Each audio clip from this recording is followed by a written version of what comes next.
us outside here, we're just, when is Baba coming to play tell TB? When are we doing BBI? So, my advice as a Kano, this thing of nobody can stop reggae, that statement is equated to a statement which was once said, even God cannot stop this. There is a leader from Lowland that said that. There are those who made the Titanic. They said this thing is so great, even God cannot sink it. Even what? So these statements they should know. Immediately, Titanic sank. That leader from Lowland who said even God cannot stop it, he went. Baba also said nobody can stop it. At that time, they were dancing with the president, my leader Uhuru Kenyatta. They were dancing one, and then nobody can stop. And even me, I looked and I prayed for my. I said, God, please intervene. This is not. So eventually, it needs to withdraw that and say, look, we are trying to re-engineer our country, and we are going to use all means to ensure that we engineer our country, that every person who lives in this country lives well, lives safe, and we grow. And for that, we are willing to put in a lot of our energy. Whatever comes in front, we will deal with. But when you say there's nobody, then Corona came, now there is ill health. And we wish him recovery. There has been a dispute in the Senate over the proposed formula for allocating funds to the devolved governments. And preside over a process that marginalizes those who have been marginalized for 50 years further. This is a house of equity, it's a house of equality. Equality of the vote, Lamu carries 1 vote, Nairobi carries 1 vote. And equity because we must slash a level that makes every single corner of this country comfortable in the process of allocating money. The same sword that will be used to deny any county even a shilling of what it got last year can be the sword that will be used someday in future by a national government that hates devolution to slash money from each and every county. I beg to plead with the House that we give ourselves more time to look at these new simulations by the 3 distinguished senators and also to build consensus. I think this is a good time for us to continue the engagement so that maybe in the next 2 or 3 days or even 1 week, we can come up with a proposal which is agreeable to each and every senator. We have heard from the senators debating over the county's revenue allocation. The debate is essentially over population or land mass as the key basis for allocation of funds. What's your view on this? The allocation, essentially the spirit of the Constitution looks into the population. We do services for people. We don't do them for land. We don't do them for rocks. But there are also some parts of our country that needs to be opened up in terms of investment, national government investment, and local county government investment. So the formula being proposed today does not seem to be in tandem with the previous one. It does not work well. Let us deal with population, people, and then there is the equalization fund, and then there are programs that enables closed up areas to be opened up. Because we have to open up our country, we have to build new cities, we have to build new towns. The way the senators are doing, you can see that Honorable Rengo is caged.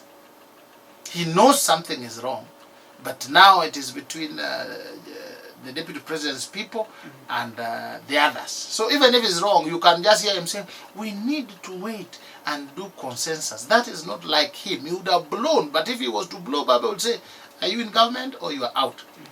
When it comes to allocation of funds, I expect the National Assembly and the Senate to look at the country another 50 years from now.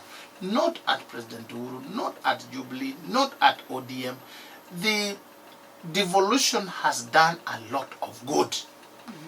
The little bad that has been done has been due to human theft and human error, not devolution. Money does not steal itself from the banks. They are stolen by people. Otherwise, the fact that money goes to the villages, money goes to the counties is good. And the more we should have going to the villages, the better. It is only also that the parliamentarians should note the economy has received a shock. And there's required to be a bit of reorganization so that we don't sink. Impeachment motion against Kitui Governor Charity Ngilu was to be tabled in the Kitui County Assembly today, but that has now aborted after 2 MCAs who are in support of the motion have apparently disappeared without trace. Very bizarre things happen in Kenyan politics, Weda. No. Madam Ngilu Charity Kaluki is a politician. Please understand, she's the only person who knew and continues to know when to jump ship. When the ship is going down, she knows. She would be with Kibaki, close Kibaki ally, PNU 202. And then what happened? She jumps the other side. And the other side, and the other side. So she is a brilliant, brave lady that needs to be studied and books written. She has now brought to you the difference between a smart politician and another politician. Compare her with the Kirinyaga. Anne Waiguru. Anne Waiguru. What Anne Waiguru faced is the same thing that Ngilu faced. But Ngilu, being a politician, knows. She knows these people. She knows them. And it just fizzled. Anne Waiguru said, we meet. I'll take light duties. She took light duties. By the time she woke up, she was out. So it is just that Charity Ngilu is smart. She's a player in this pond, and she knows that here, an MCA and a governor, the gap is so big that when you open your war chest, they can't stand you. They can't. Why do you think some governors, have you heard Joe being threatened with impeachment? No. Obado? No. Who despite all these issues, they are not being protected by Baba like Professor Nyongo or the one of Homa Bay. These guys are standing. Before Governor Mike Sonko Mbuvi was decimated by the president, was there any talk of impeachment? No. They were all with him. So these are politicians. They know. And if you're running $1 billion account and somebody is traveling with 300,000 slave salary, what can he do to you? Reproductive health in Kenya, and the latest attempt is to introduce legislation by Nakuru Senator Susan Kihika, which has stirred a huge controversy. Young men this way, and now they want to have sex, and there is nobody willing to have sex with them. Below 18, there is no sex. We have been opposing people trying to reduce the minimum age because we don't want our children engaging in sex. The phrase sexual health is what Dr. Home has been trying to say. So if it is moving you that 11-year-olds are getting pregnant and having triplets, it should equally move me. But we are not going to deal with it by shelving the bill. We must confront what is in our society. It's not talking about eroding our values. Kanjama, you keep talking about values, our values against their values. Let me tell you, values are values. The voices of legislators like Esther Passaris, Millie Odhiambo in a heated debate with advocate Charles Kanjama representing the group of evangelicals opposed to the Reproductive Health Bill 2019. What's your position on such legislation, away from the emotion that we have been hearing from both sides of the debate? My people perish for lack of knowledge. Why? Because they have rejected knowledge. The religious team, and let me register, I'm not religious. Religious is the way you worship a deity in a special manner that puts you apart. You wear this clothes, you jump like this, you do your drums. That's what religion is. But the word of God is different. What ails us is knowledge, lack of knowledge. Do you know I was in university, but I didn't know how ladies get pregnant? When I was in university, doing law, having passed, colors, defeated people in Nyanza, I didn't know. There are many things I didn't know. Please. I didn't even know at what stage girls start menstruating. And I had graduated with a law degree, LLB hands. Do you understand that? There are many things I still don't know now. And I'm very experienced and violent. Ignorance. Even COVID-19 is harassing us left, right, and center just because of ignorance. The day we become wise about it, we will deal with it. We have dealt with malaria, we have dealt with HIV, we are dealing with this.